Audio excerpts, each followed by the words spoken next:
Alright folks, we are going to start a new What If project here on the Always Messy Workbench. And I'm going to tell you a little bit about the background of it while you look at this beat up old box. So recently, I cleared out an old storage unit and I had in there literally hundreds of kits. My old stash from when I was active duty military living in Florida. I am still going through the boxes upon boxes, like large moving boxes of kits that I have. And I had seen this one in there. Now this is an old Revell F-106 Delta Dart. This kit, according to ScaleMates, this is a 2004 reboxing with new decals of the original monogram 1983 F-106 kit. Now, I know that there is a better, newer trumpeter kit, but this was in the stash. So there's element number one. Now, fairly recently on Facebook, on one of the groups I'm in, I was reading an article that was linked by a former F-106 pilot that was discussing why the F-106 never took part in Vietnam. If you're familiar with the Century Series history, the F-102 actually did fly some limited combat missions in Vietnam, and some of them were actually downed. So the F-102, the Delta Dagger, the earlier sibling of the F-106, it flew air defense of South Vietnam. It actually flew high cover missions for B-52 arc light raids. And so there are not a lot, but we have seen some in history, some actual Southeast Asia camouflage scheme F-102s. There are some reasons why the F-106 never flew in Vietnam and the F-102 did. And this article, I don't have the link for it anymore, and I couldn't even tell you where to look for it, but it laid out a really good case as to why the F-106 never flew in Vietnam and the F-102 did. But of course, it got me thinking, in my love and passion for what-if projects, wouldn't it be cool to see an F-106 in Southeast Asia camouflage for Vietnam service? And then I remembered, I've got this old F-106 kit sitting in the old stash. Well, I think it's time for a what-if project. So we're going to take a look at this model kit, and I have looked in it, this is, I don't know where I got this. I don't know if I tried to start it or if it was a secondhand purchase, and I had to go and actually look at the directions and account for each and every part. But yeah, I did. And every part is in here. Not all on the sprues, but I accounted for it. So we're going to take a look at the kit. I had these decals also in my stash of decals. Thousands and thousands of aftermarket decal sets, by the way. And what we're going to do is we are just going to use these F-102 decals from the 509th Fighter Interceptor Squadron.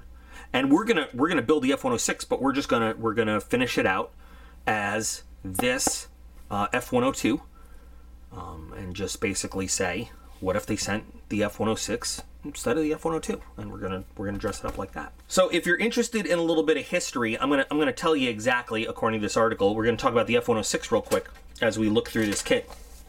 And I'm gonna tell you why the F-106 never went to Vietnam.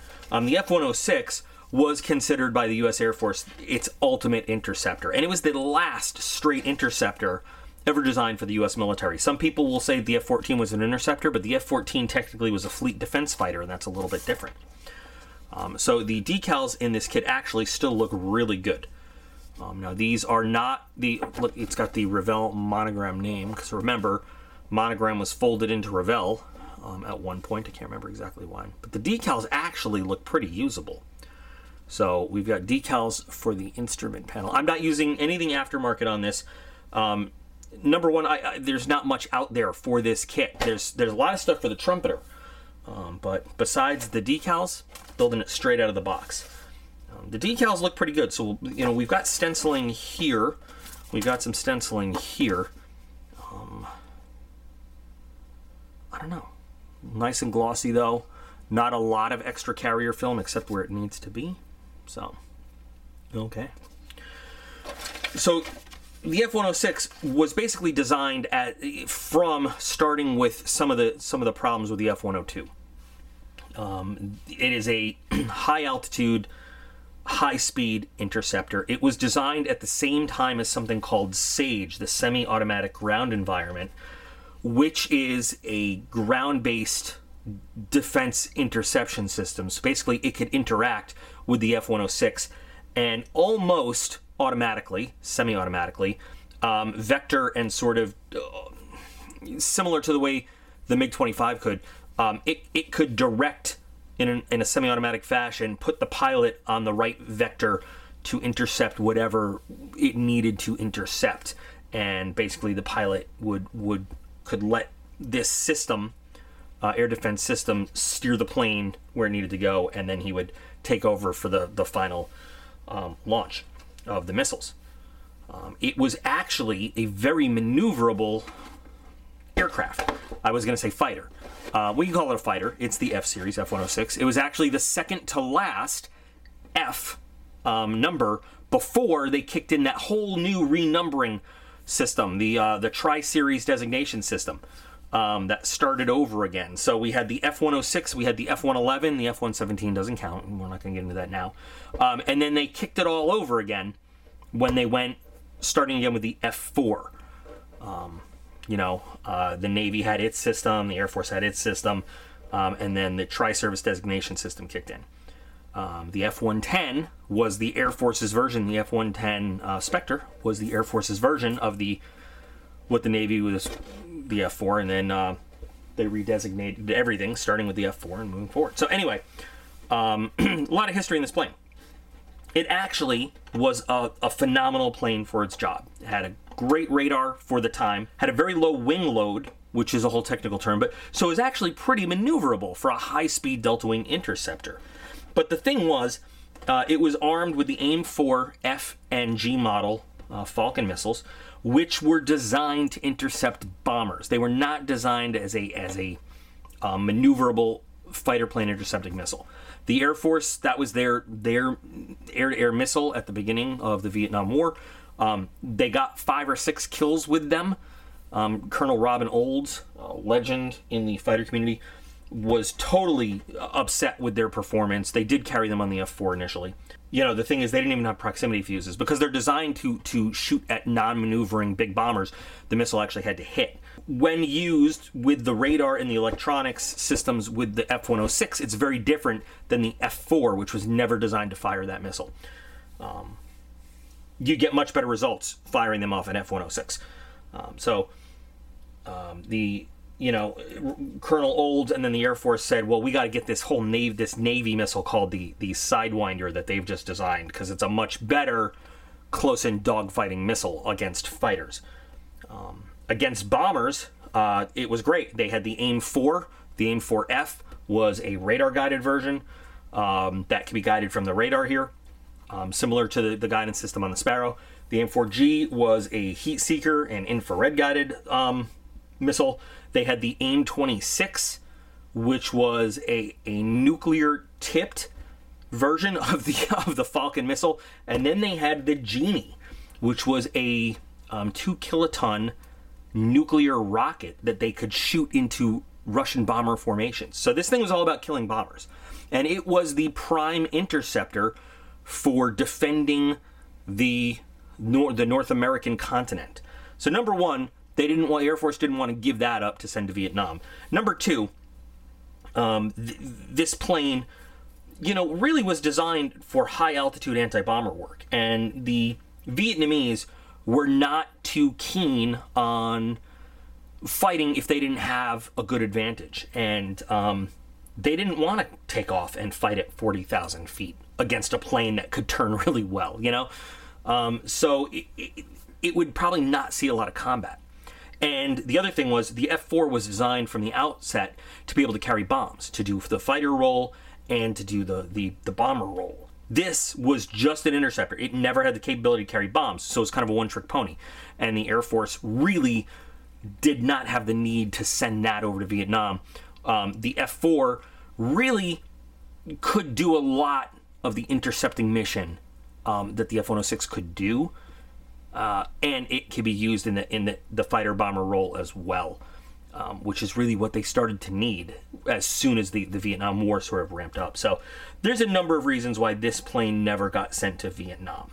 It was the primary continental defense fighter all the way up until the F-15, really, honestly.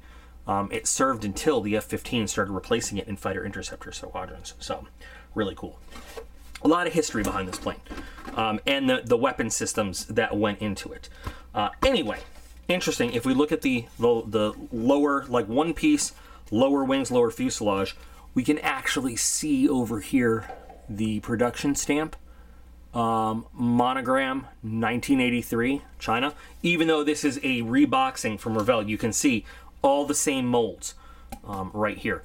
I like that this is just, I mean, this is a relative, I mean, there's a lot of little pieces, but fairly detailed for a 1983 kit. Raised panel lines, but for what we're doing, I'm not going to go crazy rescribing all this stuff. You know, we can get some good detail with pre-shading and, you know, some post-shading and all that stuff, but pretty good detail in this. This is the internal weapons bay. So this is not bad for what we're doing. Okay. Top wing. Now it comes with flaps kind of in a deployed fashion. I'm happy to just leave them there. And then we've got main landing gear bay detail in there. Again, pretty detailed for 1983. Not bad at all. All the ejector pin marks pretty much are internal where we're not going to see them, which is really nice. Again, for 1983 production, pretty cool. Fuselage halves. There's a little warp here that we'll have to work out. But this is not a small aircraft, by the way. This kind of rivals, you know, almost, you know, in 1/48 scale, an Eagle in terms of size. Once it's all put together, I mean, if you look at it, it's not a small plane. So lots of, it's big. There's one ejector pin mark there that we're going to have to, and in the tail that we're going to have to take care of. Some of the later models of this actually had an infrared search and tracking system, like the MiG-29 and Su-27 would end up, and we wouldn't really have that again on an Air Force aircraft until just now. We're deploying them in pods for F-16s and F-15s to use, which is pretty cool. So, like I said, a lot of these small pieces are off the sprue, and I had to go and individually check that we've got everything, but we do.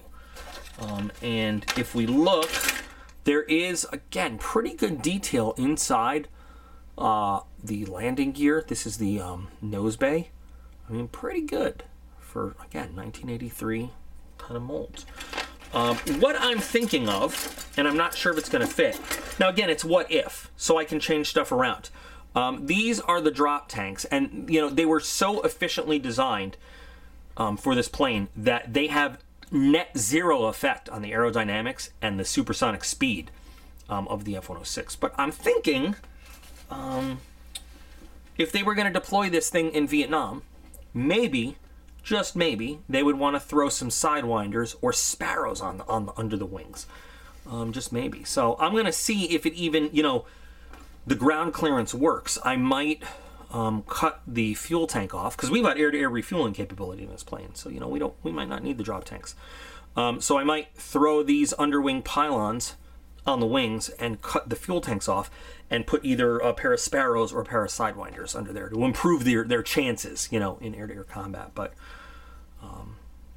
there is a good deal of flash that needs to be cut off and you know, sanded off all around. But again, commenting on the good amount of detail on all the internal pieces. So we've got that. One place where they really let us down, look at the horrendous job they did on the radome here. Yeah, I'm really going to have to work on that. But, I mean, some sanding should be okay. We only have a choice of the open air brake, but that's cool. It's got some nice detail in there, so it'll be pretty good. We've got a pilot and pretty nice pilot figure. Put him in there in the cockpit. We've got the option to do open or closed weapons bay. I think we'll do open, even though you're not going to see it unless you pick up the plane and look at it. But I think we'll open it up. Now, all of the AIM 4s are missing from this kit. I don't know where they went. So I'll grab some from a Hasegawa weapon set and put them in there. Because I like the AIM 4. At my last squadron, the heritage room. I don't know why we had it. We had a full decommissioned AIM 4. I think it was a G model, just sitting there, up against the wall. It was weird. So we've got, in the kit though, you can just close doors if you just want to do it clean, or you have open doors. Intakes, pretty nice. These really remind me of F4 intakes, or the splitter plates anyway for the intakes. Decent detail on the seat, not a lot, but decent. A little bit afterburner detail for the engine. This is the Genie. This is the nuclear rocket for shooting into bomber formations. And then we've got some more engine stuff here. So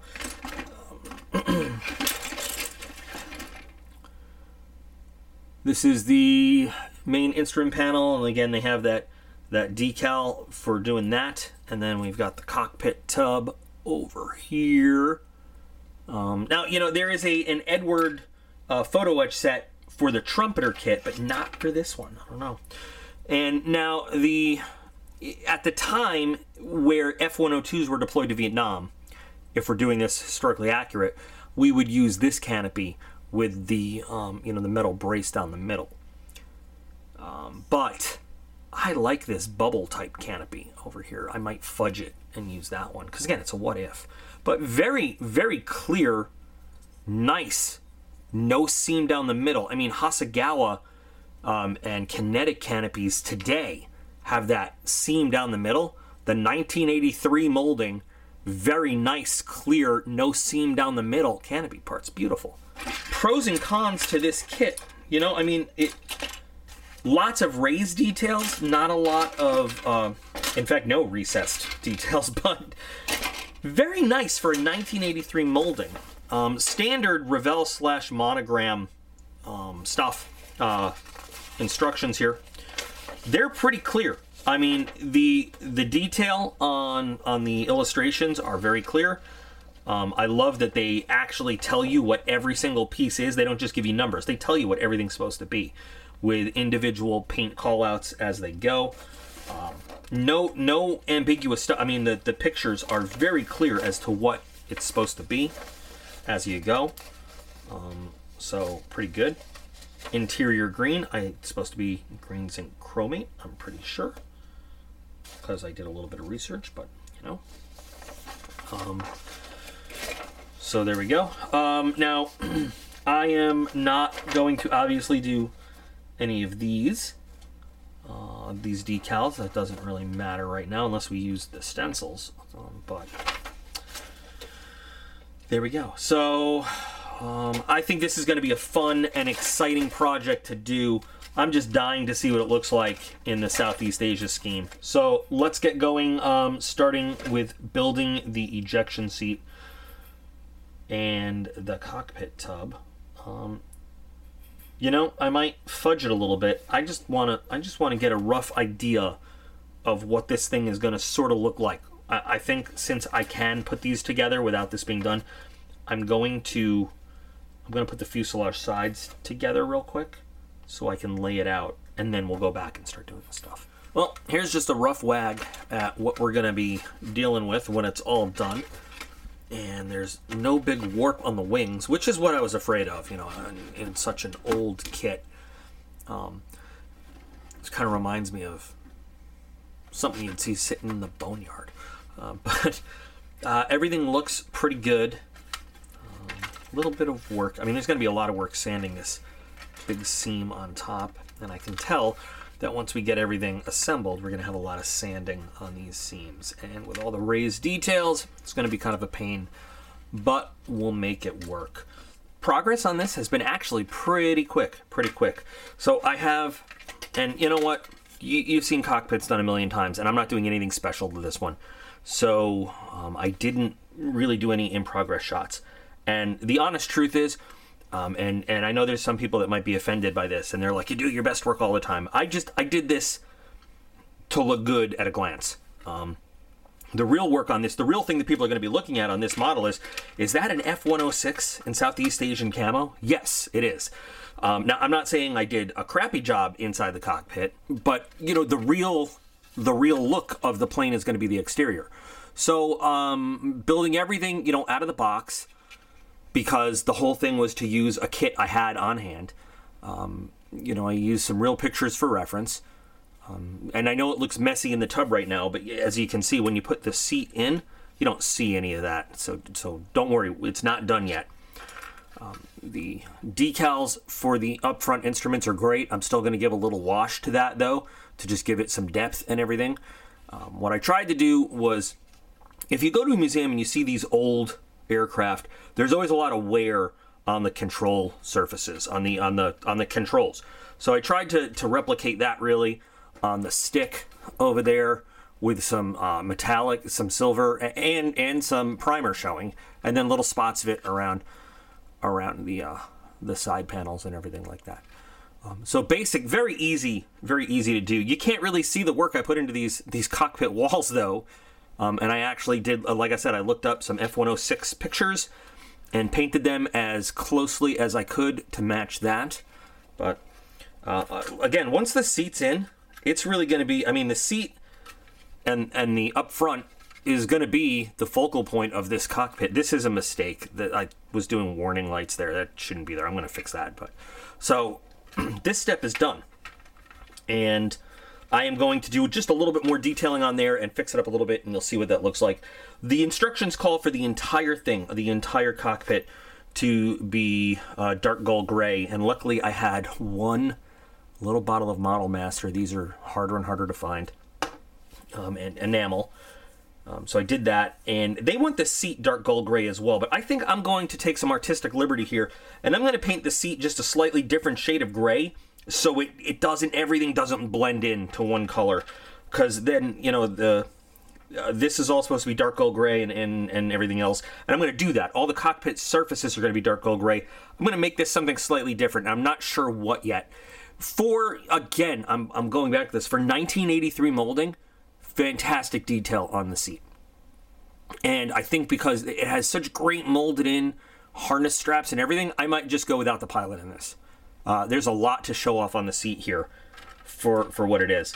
So I'll figure that out. But again, we don't even have to, you know, I often leave the seat for later because I just get so excited building the whole airframe.